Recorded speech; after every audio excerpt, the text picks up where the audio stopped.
We last left off with Hannibal's capture of Tarentum. This disaster for Rome convinced other cities in the south to revolt from Rome and join Hannibal. Surely at last Rome would finally start peace negotiations with Hannibal. Not a chance. Rome entertained no thought of peace, and so the war continued on. Instead, the decision was made to apply more pressure to the city of Capua. After all, with Hannibal pinned down south, there was nothing to stop the Roman consuls, and they took advantage of Hannibal's absence by preventing the Capuans from tending to their crops. Capua dispatched a messenger to inform Hannibal of the dire situation. Hannibal immediately ordered Hanno to resupply the Capuans with food supplies.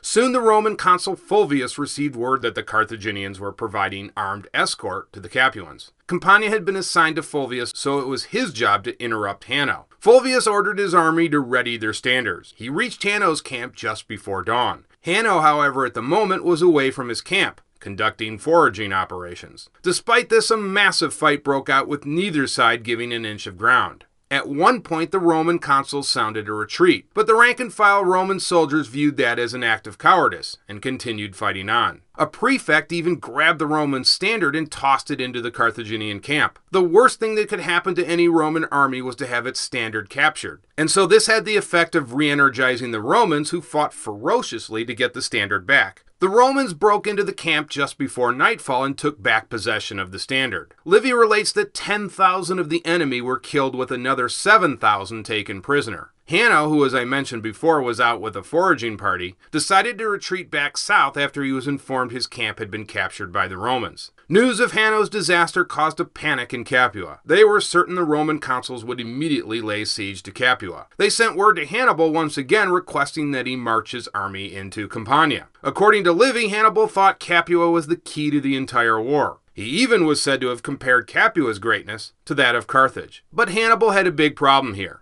He did not have complete control of Tarentum, as the citadel, despite being totally surrounded, held out against the Carthaginians. Hannibal decided to dispatch a force of 2,000 Numidian cavalry to prevent the Romans from ravaging Capua's fields. Now, as I mentioned before, several cities revolted from Rome after Hannibal captured Tarentum. The people of Thurii promised Hannibal they would revolt if the Carthaginians marched up to their walls. Hanno and Mago were dispatched to do just that. Hanno proceeded with the infantry to take up a position outside the city. Mago moved his cavalry into some nearby hills, which would conceal his position. Meanwhile, the Roman garrison at Thurii received disturbing reports from their scouts that the Carthaginians had occupied the surrounding countryside. The Roman commander at Thurii was in a difficult position. His line of retreat had been cut off by the Carthaginians, and the citizens of Thurii were on the verge of a revolt. The Roman commander decided he had no alternative but to march out against the Carthaginians. Therefore, the Romans drew up outside the city with the wavering Thurians at their side. The contingent advanced against the Carthaginians. Hanno intentionally fell back to the hills where Mago and his cavalry were lying in wait. As soon as Hanno neared their position, the cavalry charged out against the Romans and Thurians. The Thurians, who were already wavering in their loyalty to the Romans,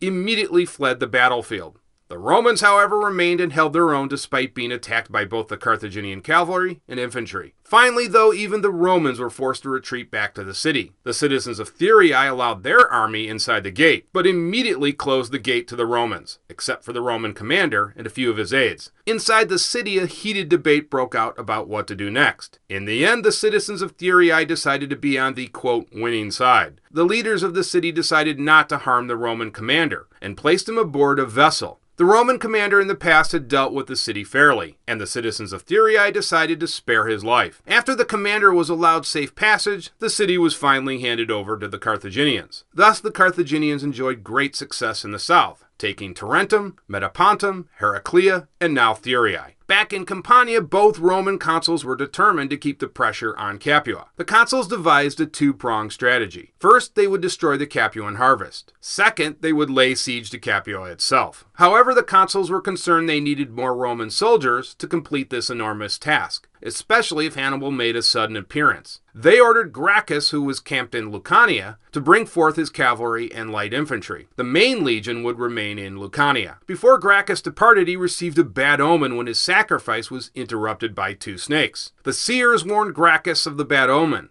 Gracchus, according to Livy, simply ignored the bad omen. A short time later, a Lucanian named Flavius made contact with the Carthaginian general Mago. Flavius promised to deliver Gracchus to Mago. In exchange for this act, the Lucanians would be allowed to live in freedom. Flavius then took Mago to the spot where he would bring Gracchus. Mago surveyed it and was convinced the area was a perfect place for an ambush. The valley was enclosed by thick forests and mountains. Gracchus would have nowhere to escape once the trap was set. Flavius then convinced Gracchus to follow him to the prearranged spot. Flavius tricked Gracchus into thinking representatives of Carthage's Italian allies wanted to meet with the Romans in order to revolt from Carthage. When they arrived at the designated spot, Mago launched an all-out assault against Gracchus and his small detachment. Realizing he was doomed, Gracchus ordered his men to fight with courage, quote, "for what is left to a little band surrounded by an enormous host in a valley shut in by forest and mountain, except death. The one question is, are you going to offer yourselves like cattle to be butchered without striking a blow? Or are you going to turn all your thoughts from passively awaiting the end and make a fierce and furious onslaught, doing and daring until you fall covered with your enemy's blood?" And with that, Gracchus and his small detachment fought bravely, but in the end they were all killed. Gracchus's death was a severe blow to Rome. Although history focuses on other Roman generals, it was Gracchus who, along with Marcellus and Fabius Maximus, were the first to develop a comprehensive strategy to deal with the Carthaginians. And even more importantly, they restored confidence to the Roman army, which had been battered by Hannibal. Despite the grave loss, the consuls continued on devastating Capuan territory. The Carthaginian cavalry that Hannibal had dispatched earlier launched spoiler attacks, inflicting 1,500 Roman casualties. After this incident, the consuls proceeded with more caution. The spirits of the Capuans were greatly boosted when Hannibal himself finally arrived on the scene. Hannibal reestablished his old position at Mount Tifata near Capua. It seems almost impossible that Hannibal would have been allowed to reestablish his old position on top of Mount Tifata. It's equally curious that the Romans wouldn't have at least stuck a legion or constructed some sort of stockade up there to prevent the Carthaginians from taking it back.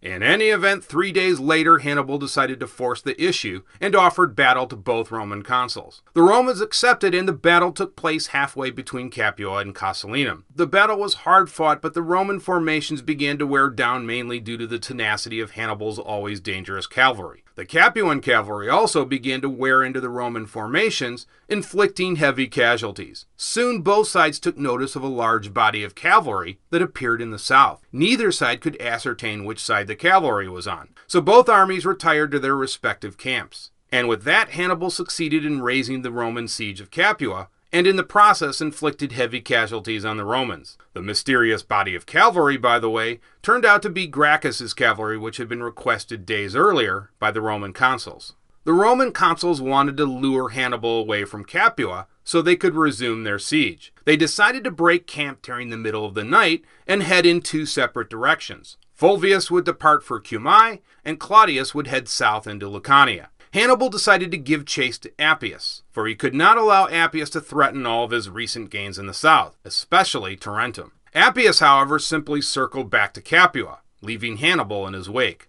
Enormous credit has to be given to both Roman consuls for devising this clever maneuver which succeeded in luring Hannibal away from Capua. With Hannibal in Lucania, the Roman Senate decided to dispatch a centurion with a command of 8,000 soldiers, half Romans and half allies. The centurion placed in charge was Centenius Panula. He had achieved some measure of success on the battlefield. Centenius convinced the Senate to allow him to take on Hannibal. Why the Senate trusted a large body of soldiers with a centurion is very curious, and it's even more curious why they thought a centurion could actually defeat Hannibal, because Centenius was in way over his head, especially given the fact he was fighting one of the greatest generals of all time. Nonetheless, the Senate agreed to give Centenius his big chance. Livy stated that this was, quote, just a hastily raised and half-armed force. Upon spotting each other, both sides immediately set up in battle formation. The outcome was never in doubt, and the rout was on. Centenius, fearing the disgrace of losing the battle, bravely hurled himself into the thick of the fighting and was killed. Most of the remaining Romans were cut down mainly because Hannibal's cavalry closed down all the escape routes. In the end, 7,000 were captured or killed. Only 1,000 managed to escape. Despite the setbacks at Tarentum, Thurii, the death of Gracchus, and now the latest disaster in Lucania, the Roman consuls continued to harass Capua, especially since once again Hannibal was no longer situated in Campania. The consuls started yet another siege against Capua. Stockpiles of supplies were stored at their new base of operations in Casilinum. In fact, all along the Vulturnus River, supplies were brought forth and stored for what was sure to be a long siege. Outposts were set up, and a defensive line that completely surrounded Capua was established. If the Roman consuls could take Capua, this would surely offset all of the recent reversals. For the Roman Senate, Capua was the grand prize. Meanwhile, Livy relates that Hannibal's crushing of the Roman army in Lucania only whetted his appetite for more, and he wanted to find another Roman army to wipe off the map. And there was an opportunity near Herdonia. Hannibal approached the Roman camp. As usual, Hannibal looked to set a trap. He concealed light infantry in the nearby woods, and Mago was dispatched to block all the roads that the Romans might use for escape routes. With the trap set, Hannibal offered battle. The Roman commander marched his army out to meet Hannibal, but he lost control of his troops and the formation was grossly overextended. In fact, the line was so overextended that the Romans couldn't even withstand Hannibal's first charge. The Roman commander wasted no time and fled with 200 of his cavalry in tow. Without their leader, the Roman army was utterly destroyed. 10,000 Romans perished. Just 2,000 managed to escape. Hannibal had now wiped out 2 Roman armies in just a matter of weeks. The Roman Senate ordered a Roman general to gather up the remnants left over from these 2 defeats. Despite the massive setbacks, the Roman consuls continued to press on with the siege at Capua. Supplies were brought forth from Casilinum, along with 3 Roman armies. Each army maintained a different position around Capua. The Romans began to build guard towers all around Capua. The Capuans attempted in vain to stop the construction of these fortifications. Fresh envoys were dispatched to Hannibal, making him aware of the dire situation. If the siege line was completed around Capua, all would be lost. When the envoys reached Hannibal, he declined to help, this time saying, quote, he had raised the siege of Capua once already, end quote. And with that, the envoys made their way back to Capua, which by now was almost completely surrounded. Despite the situation, the Romans were unable to finish off Capua and were obliged to maintain the blockade for the rest of the year. Believe it or not, we are not done with the year 212 BC, because Marcellus was still conducting the siege against Syracuse, and we will get to that in the next lecture.